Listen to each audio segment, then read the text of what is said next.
ஊருக்கு கால் பண்ணால் இங்கே டெய்லியும் மழைன்னு சொல்லிக்கிட்டே இருக்காங்க. எனக்கும் மழையில் நனையணும்னு சொல்லி ரொம்ப ஆசையாக இருந்தது. இங்கே அடிக்கிற வெயிலுக்கு எங்கே வந்து மழை பெய்யும் அப்படின்னு சொல்லிட்டு ஃபீல் பண்ணிட்டு உட்காந்துட்டு இருக்கும்போது தான் அவர் சொன்னார், உனக்கு என்ன மழையில் தான் நனையணும், வா உன்னை கூட்டிகிட்டு போகிறேன் அப்படின்னு சொல்லிட்டு இங்கே கூட்டிகிட்டு வந்தார். இங்கே வந்து பார்த்தா இங்கே டெய்லி மழை வருமாமே. நான் கேட்டோன்னே அப்படியே ஷாக் ஆகிட்டேன். நீங்களே இதை பாருங்கள்.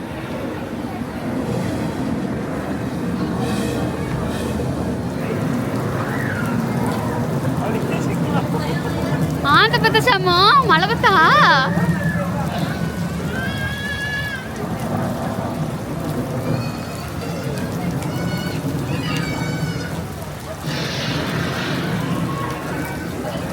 இது ஒரிஜினல் மழை இல்லைங்க. மழை வர மாதிரி செட் பண்ணி வச்சுருக்காங்க. மழை வரத்துக்கு முன்னாடி எப்படி இடி மின்னல் சத்தம் எல்லாம் கேட்குமோ அதே மாதிரி இந்த ஆர்டிஃபிஷியல் மழை வரும்போது இடி மின்னல் சத்தம் எல்லாம் கேட்டு ஒரிஜினல் மழையில் நனைகிற மாதிரியே ஒரு ஃபீல் கொடுத்தது. நாங்கள் போன டைமிங் வந்து ஈவினிங் 5:30, மார்னிங் 9:30லேருந்து ஈவினிங் 6:30 வரைக்கும் எவ்ரி 1 hour once 5 minutes வந்து இந்த ரெயின் ஷோ இருக்குது. யூஏயில் இங்கே வெயில் பொழந்து அடிச்சிட்டு இருக்கு. இந்த வெயிலில் இந்த மாதிரி மழையில் நனைகிறது அவ்வளோ ஒரு சுகமாக இதமாக இருந்தது. சின்ன குழந்தைங்க தான் என்ஜாய் பண்ணுறாங்க அப்படின்னு இல்லை, பெரியவங்களும் இங்கே சேர்ந்து என்ஜாய் பண்ணுறாங்க. இந்த ரெயின் ஷோக்கு entry free, parking free. Location கேப்ஷனில் மென்ஷன் பண்ணுறேன், செக் பண்ணிக்கோங்க. இந்த வீக்கெண்ட் உங்கள் கிட்ஸோட என்ஜாய் பண்ணுறதுக்கு ஒரு சூப்பர் ஸ்பாட் இது.